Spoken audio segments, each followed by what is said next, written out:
Hello student and welcome back to simply JS. आज अपन पढ़ने वाले रिएक्ट राउटर के बारे में। अभी तक अपन ने क्या पढ़ा था? अभी तक अपन ने कस्टम हुक पढ़ लिया, उसके बाद यूज डीबग वैल्यू पढ़ा था, वो भी एक हुक था, उसके बारे में अपन पढ़ चुके हैं। आज इंट्रोडक्शन है रिएक्ट राउटर का। तो उसको समझने से पहले अपन समझेंगे कि रिएक्ट राउटर का यूज क्यों करते हैं, क्या उसका वजह है, मतलब क्या कारण रहा होगा कि जिस वजह से उसको मार्केट में लाया गया और जिस वजह से आज अपन उसका बहुत ज़्यादा मात्रा में यूज करते हैं। और रिएक्ट राउटर का नया वर्जन आ गया है 6.5।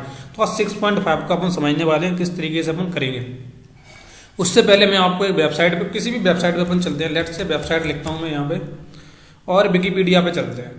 विकीपीडिया की वेबसाइट पे अगर आप जाएंगे तो यहाँ पे आप देखेंगे कि यहाँ पे जैसे मैं व्यू सोर्स के ऊपर क्लिक करता हूँ तो इस जगह पे देखना, फिर पे मैं रीड पे क्लिक करता हूँ, इस जगह पे देखना कि यहाँ पे रिलोड हो रहा है। फिर से क्लिक करता हूँ मैं, रिलोड हो रहा है। फिर से चेक करना आप लोग, यहाँ पे रिलोड हो रहा है। तो ये बार बार रिलोड हो रहा है। ठीक है, एक वेबसाइट ऐसी देगी जिस पर रिलोड हो रहा है। अब दूसरी वेबसाइट चलते हैं, यूट्यूब को इस जगह पे ध्यान देना। इस जगह पे बॉलीवुड म्यूजिक के ऊपर क्लिक कर लेंगे, कोई भी सिंगल अपन को वो नहीं मिल रहा कि रिलोडिंग हो रहा है, कुछ हो रहा है। फिर से क्लिक करते हैं, फिर से क्लिक करते हैं, कहीं पर भी क्लिक करो रिलोड होता हुआ कुछ नहीं दिखाई देगा।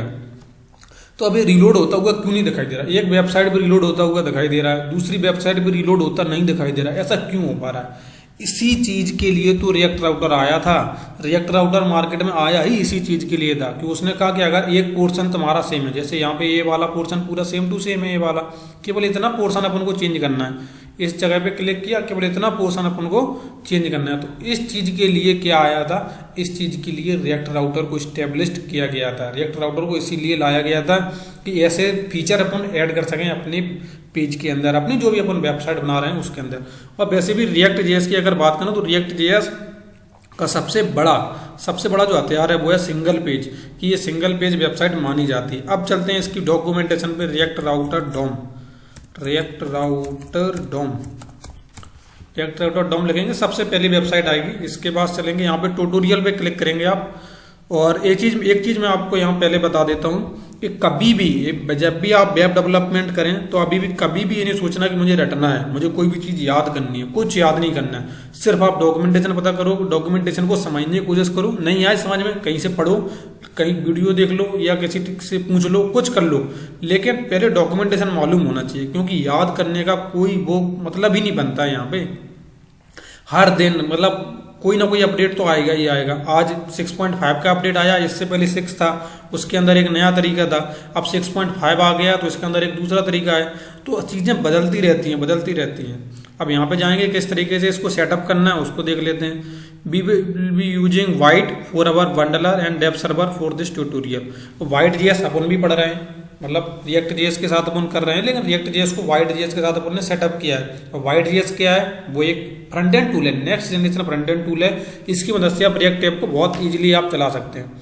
इन्होंने बताया है कि किस तरीके से इंस्टॉल करना है। तो अपन चलते हैं अपने यहाँ पे टर्मिनल खोलते हैं, न्यू टर्मिनल खोलेंगे और न्यू टर्मिनल पे खोलने के बाद उस फोल्डर के अंदर जाएंगे जिस फोल्डर के अपन को इंस्टॉल करना है। तो npm i रिएक्ट राउटर और डॉम, ठीक है, npm i react router DOM. बस 1 सेकंड का समय लेता, बहुत जल्दी, बहुत छोटा सा पैकेज है, आसानी से हो जाता है।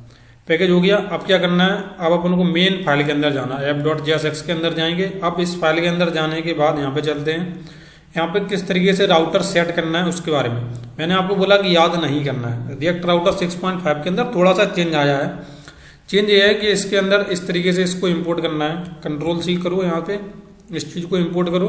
कहाँ पे? इस जगह पे इंपोर्ट, जहाँ जैसे नॉर्मल अपन इंपोर्ट करते थे ना, बिल्कुल सेम उसी तरीके से इंपोर्ट किया और इस चीज़ को लिया, उठाया। इसी चीज़ के अंदर मेन चेंज इसी चीज़ के अंदर आया है, जो असली चेंज है इसी चीज़ के अंदर आया है। यहाँ पे आते हैं, कंट्रोल भी करके यहाँ पे पेस्ट कर दो। किया है समझाता हूँ। पहले एक चीज़ को और उठाओ, यहाँ से यहाँ पे जाते हैं और यहाँ से इस चीज़ को उठाते हैं, Ctrl+C, और मैं इसको ऐप के साथ साथ पेस्ट करता हूँ। सॉरी, Ctrl+V, मैं ऐप के साथ साथ इसको पेस्ट किया। तो मतलब अभी अपन को अपने पेज पे क्या दिखाई देगा? एक तो ऐप लिखा हुआ दिखाई देगा, दूसरा हेलो वर्ल्ड। अभी इसको एक एक करके समझाता हूँ, पहले देखते हैं कि क्या दिखाई दे रहा है क्या। और अपने इस पेज पे चलते हैं। इस दिखाई दे रहा है unhandled thrown error. Hey developer, you can provide a better UX than this when you wrap throw zap error element. Okay, अपन को क्या करना है, पैकेज डॉट जेसन में जाते हैं। पहले क्या गड़बड़ हो रही है, रिएक्ट राउटर डोम आ चुका है, फिर कहाँ पे गड़बड़ है इस चीज़ को समझने के लिए create browser router, router provider, और इसको पहले मैं आपको हटाता हूँ। राउटर क्रिएट ब्राउजर राउटर, एक सेकेंड चेक करते हैं क्या गड़बड़ आ रही है। मैं इसको अपन दूसरे राउट पे हैं, जो राउट इसके अंदर है ही नहीं उसी राउट के ऊपर अपन जाएंगे तो इस तरीके से आएगा। रिलोड किया, अपने पेज पे आए, होम पेज पे। कौन से पेज पे? होम पेज पे। अब कैसे मालूम पड़ा कि अपन होम पेज पे हैं? ये जो आपने सेट किया ना, ये चीज, यही चीज मेन चीज होती है किसी भी राउट को सेट करने का। ये होता है राउट, ये होता है कि क्या उस पर भेजना है, मतलब उसके अंदर क्या दिखाना है, वो चीज होती है एलिमेंट। और कौन से राउट पे दिखाना है, जैसे अगर मैं यहाँ पे कर दूं अबाउट कर दूं तो अभी आप देखिएगा जो अभी हेलो वर्ल्ड दिखाई दे रहा था ना, अब देखो इस जगह पे ये दिखाई देने लगा। लेकिन मैं क्या करूंगा, यहाँ से स्लैश अबाउट लिखूंगा। अच्छा, ये चीज अपन वैसे करते कैसे थे, मतलब नॉर्मली पहले कैसे करते थे? नॉर्मली आपको मालूम है कि पहले अपन ए टैग लगा देते, लेकिन ए टैग के अंदर क्या दिक्कत थी? ए टैग के अंदर ए वाली दिक्कत थी कि जैसे किसी के ऊपर क्लिक करो तो वो रिलोड होना शुरू कर देता था। पहले मैं ई टैग से आपको करके दिखाता हूँ। जैसे मान के चलिए मैंने यहाँ पे इसको अभी एक सेकंड के लिए हटा देते हैं और यहाँ पे एक ए टैग लगाता हूँ। ए टैग, इसके अंदर href देते हैं और href के बाद अपन को इसके अंदर लिंक, एक लिंक उठाते हैं कोई भी, लेट से यही उठा लेते हैं, Ctrl+A Ctrl+C और यहाँ पे आए, यहाँ पे अपन ने पेस्ट कर दिया, Ctrl+V और चलते हैं अपने पेज पे। इसको मैं बैक लेता हूँ और इसको रिलोड करता हूँ। हाँ, लिंक दिखाई दे रहा है ना आपको, तो इस लिंक के ऊपर जब मैं क्लिक करूंगा तो यहाँ पे देखना, यहाँ पर रिलोड होगा। ये लिंक के ऊपर जैसे ही मैंने क्लिक किया, यहाँ पे देखो रिलोड होना है, इसने शुरू कर दिया ना। तो अपन ऐसा नहीं चाहते, इसके लिए तो अपन ने यूज किया है रिएक्ट राउटर को। यूज क्यों किया? इसी पर्पज के लिए यूज किया कि वो रिलोड ना हो। अब मैं Ctrl+Z करता हूँ और उस चीज़ को वापस से दिखाता हूँ। अब इस चीज़ को दिखाने से पहले कि किस तरीके से रिलोड को रोकता है, उसको दिखाने से पहले इसको समझाता हूँ कि ये जो कोड अपन ने उठाया है इस जगह से, इसका मतलब क्या है। सबसे पहले आपको क्रिएट ब्राउजर राउटर और राउटर प्रोवाइडर, इन दोनों को इसको इंपोर्ट करना है। वो तो नॉर्मल फाइल जैसे इंपोर्ट करते हैं, बिल्कुल उसी तरीके से इसको इंपोर्ट किया। इसके बाद क्रिएट ब्राउजर राउटर एक फंक्शन है, फंक्शन के अंदर एक एरे ऑफ ऑब्जेक्ट पास किया है। अब एरे ऑफ ऑब्जेक्ट का मतलब क्या होता है? एरे ऑफ ऑब्जेक्ट का मतलब होता है एक एरे के अंदर आप जब भी नॉर्मल याद करो कि एरे क्या होता है। एरे के अंदर क्या करते हैं अपन? डेटा पास करते हैं, मतलब एक डेटा नहीं करते, मल्टीपल डेटा पास करते हैं। बिल्कुल एरे ऑफ ऑब्जेक्ट भी वही काम करता है, एक ऑब्जेक्ट नहीं मल्टीपल ऑब्जेक्ट ले सकता है। जैसे मान के चलिए अबाउट पे अपन ने इसको शो कराया ना, मैं इसको Ctrl+C करता हूँ और Ctrl+V करता हूँ और अबाउट की जगह मैं यहाँ पे कर देता हूँ राहुल। कोई भी नाम दे सकते हैं, लिटरली आप कोई भी नाम दे सकते हैं। और हेलो वर्ल्ड की जगह अपन यहाँ पे लिख सकते हैं, इस जगह पे आते हैं, हेलो वर्ल्ड की जगह मैं यहाँ पे लिख देता हूँ hello Rahul how are you. तो यहाँ पे आएंगे इस जगह पे लिखेंगे राहुल, इंटर मारेंगे तो hello Rahul how are you आपको देखने को मिल जाएगा। तो मतलब कितने भी ऑब्जेक्ट आप यहाँ पे सेट कर सकते हैं। यहाँ पे मैंने 2 करके दिखाया, यहाँ पे आप लिटरली कितने भी कर सकते हैं, 1 2 50 15 जितने भी करने हैं आप कर सकते हैं। और ये चीज़ क्या है? ये चीज़ वो है जो आपको दिखाना है ब्राउजर पे क्या दिखाना है और एक कौन से राउट पे दिखाना है और क्या दिखाना है। अब मैं उस चीज़ को बताता हूँ कि कैसे वो रीलोडिंग को रोकता है। अब इसके अंदर क्या होता है ना कि अगर मैं चलूँ इसके रिएक्ट राउटर के ऑफिशियल वेबसाइट पे, ये इसका स्रोत है, मतलब सोर्स यही है, आपको यहीं से सब कुछ सीखना है। जैसे मैं अगर यहाँ पे चलूँ तो इन्होंने लिंक टैग को दिया है, अलग अलग कंपोनेंट होते हैं रिएक्ट राउटर के अंदर, बहुत सारे कंपोनेंट हैं, एक नहीं है बहुत सारे कंपोनेंट हैं। अवेट, फॉर्म, लिंक आरएन वो रिएक्ट नेटिव के लिए, नेब link, navigate, outlet, routes, scroll, restoration. तो इन सब के बारे में अपन एक एक करके समझेंगे, लेकिन अभी मैं इसको समझाता हूँ कि रीलोडिंग को किस तरीके से रोकता है। तो लिंक को अपन को क्या करना है, जिस फाइल के अंदर लेना है उस फाइल के अंदर इस तरीके से पहले इंपोर्ट करना है। यहाँ से Ctrl+C करेंगे, जैसे लेट से A1 के अंदर लेते हैं Ctrl+V, और इस तरीके से आपको एक लिंक टू किस तरीके से लगाना होता है, कुछ इस तरीके से लगाना होता है। Ctrl+C और लिंक टू को मैं इस जगह पे लगाता हूँ, इसको Ctrl+X और इस जगह पे लिंक टू, और इस जगह पे जो लिंक उसके अंदर दे रहे थे ना ए टैग के अंदर, वही लिंक अपन यहाँ पे पास करते हैं। लेट्स से मैं इसी वाली लिंक को उठाता हूँ, इस वाली लिंक को उठाता हूँ रिएक्ट राउटर की, कंट्रोल ए कंट्रोल सी, और इसको यहाँ पे लेके चलते हैं कंट्रोल वी। कुछ गड़बड़ है, ये भी गड़बड़ थी, कुछ तो गड़बड़ है, कुछ तो गड़बड़ है। अपन ने लिंक टैग खोला, इस जगह पे इसको इस तरीके से करना चाहिए था। अब मैं यहाँ पे लिखता हूँ लिंक। अब बात आती है कि ये तो अलग कंपोनेंट है, A1 कंपोनेंट एक अलग है ना, app.jsx अलग कंपोनेंट है, A1 कंपोनेंट है ये अलग है, तो इसको कैसे लेंगे? बहुत सिंपल है, जैसे अपन नॉर्मल करते थे ना, नॉर्मल किस तरीके से करते थे, अगर आपको किसी कंपोनेंट को इस फाइल के अंदर इंपोर्ट करना है कैसे करते थे, यहाँ पे लिखा A1 और इस तरीके से अपन इंपोर्ट करते थे, और यहाँ पे ऊपर कर लेते थे इस तरीके से इंपोर्ट A1, इस तरीके से अपन ऊपर इंपोर्ट किया और इस तरीके से यहाँ पे इंपोर्ट करते थे, यही करते थे ना। बिल्कुल सेम टू सेम यहाँ पे करना है। क्या करना है, इसको उठाओ इस जगह से, और लेट से मैं एक नया राउट बनाता हूँ, कंट्रोल सी, और इस जगह से उठा के यहाँ से लेता हूँ, और यहाँ पे मैं क्या करता हूँ, इस डिप की जगह पे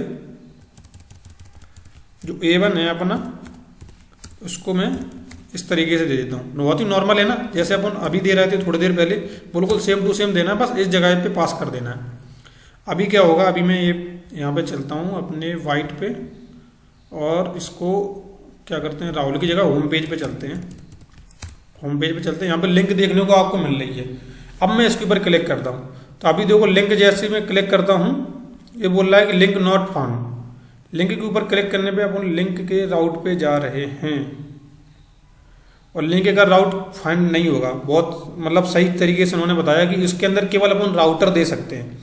क्या देख सकते हैं, राउटर दे सकते हैं। मतलब ये टैग के अंदर क्या कर रहे थे, ये टैग के अंदर अपन पर्टिकुलर हाइपर लिंक दे रहे थे, किसी पर्टिकुलर चीज की हाइपर लिंक दे रहे थे, और यहाँ पे अपन क्या कर सकते हैं, यहाँ पे अपन केवल और केवल राउटर दे सकते हैं। अब राउटर का मतलब क्या होता है वो मैं आपको समझाता हूँ। ये राउटर है राहुल, ये अलग राउटर है अबाउट, है ना। तो A1 के अंदर जाते हैं, इस लिंक के ऊपर मैं क्या करता हूँ, लिंक टू राहुल लिख देता हूँ, राहुल। अब अपन लिंक के ऊपर करेंगे क्लिक, रिलोड करता हूँ इसको, यहाँ पे वापस चलते हैं, लिंक के ऊपर क्लिक करता हूँ, तो अभी देखना राहुल पे आया, Rahul hello Rahul how are you. तो अब किस राउट से किस राउट पे जाना, अभी इस राउट पे आप देखना कि कोई भी वो नहीं होगा, मतलब यहाँ पे देखना अब यहाँ पे रिलोड नहीं होगा। लिंक से राहुल पे तो आ गए लेकिन रिलोडिंग नहीं हुई। अब राहुल से अगर अपन चाहते हैं कि राहुल से किसी और लिंक पे भेज दें तो अपन वो भी कर सकते हैं। जैसे A2 के अंदर कोई अपन एक और लिंक ले लेते हैं, इंपोर्ट इस तरीके से लिंक, और इस लिंक को अपन करते हैं लिंक लिंक, और अच्छा इसको कंट्रोल Z करता हूँ, मैं यहीं से उठाता हूँ, मेरे को अभी कॉपी उठाना पड़ेगा, इसको कंट्रोल C, A2 की फाइल लेते हैं और यहाँ पे कंट्रोल V, और इसके अंदर लिंक 2, और लिंक 2 का अपन ऐड करते हैं। दोनों लिंक 1 और लिंक 2 पे दोनों पे अपन ने राहुल के राउट को ऐड किया है। अब लिंक 2 को किस तरीके से करना पड़ेगा, अब लिंक 2 का अपन ने इम्पोर्ट A2 करो फ्रॉम, और A2 को इस तरीके से इंपोर्ट कर लो, और यहाँ पे अपन अबाउट पे इसकी जगह पे क्या कर दो, A2 को शो करा देते हैं। एक एलिमेंट ही तो है, नॉर्मल एलिमेंट है बस। अब चलते हैं अपन अबाउट सेक्शन पे, यहाँ से इसको वापस करते हैं, लिंक के ऊपर क्लिक करेंगे, राहुल पे आए। अब मैं वापस चलता हूँ और मैं चलता हूँ अबाउट पे, अबाउट पे आए, लिंक 2 मिला, लिंक 2 के ऊपर क्लिक किया, राहुल पे पहुंच गए, लेकिन रीलोडिंग नहीं हुई। रीलोडिंग ना होने से क्या होता है कि अपना पेज बहुत ज़्यादा फास्ट हो जाता है, इसीलिए तो रिएक्ट राउटर का यूज कर रहे हैं। इसीलिए बहुत ज़्यादा इंपॉर्टेंट हो जाता है कि रिएक्ट राउटर अपन को आना ही चाहिए, अच्छे से आना ही चाहिए। और यहाँ पे अपन ने देख भी लिया कि केवल इतना कंपोनेंट, केवल एक कंपोनेंट चेंज कर होता है, पूरा पेज चेंज नहीं होता है।